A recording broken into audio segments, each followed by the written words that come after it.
I went out with the gardeners this week, which was pretty interesting. We took a walk down one of the old holloways, which has got built into the sides of it what they think is a stumpery. Now, you might have heard of a rockery that you'd have in a garden. Well, a stumper is a similar principle whereby you make a feature of the old tree stumps there. They also showed me what they think was once a rotating Victorian summer house.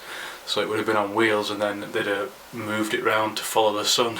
I think a little detail like that might be nice to feature in some of the stories.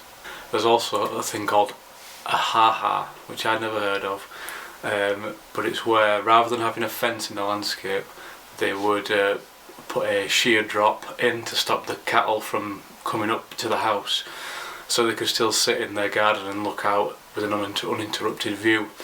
And they think it's called a HaHa because either you trip over it because you can't really see it and everyone goes ha-ha, or you notice it and go oh ha-ha.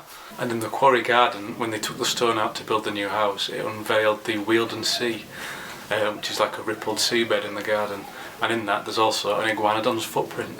In terms of the writing itself, I'm now on story 3 of 5, and I'm pretty pleased with it. Now that I'm getting a bit more confident with the devices that are employed in writing graphic fiction, and I've read a lot more graphic fiction and comics and things like that, I'm starting to experiment with a little bit more complex narrative structure and putting in some things like mirrored pages, and I'm starting to focus more on the use of reveals, which is a device that you can use in graphic fiction but you can't use in other mediums.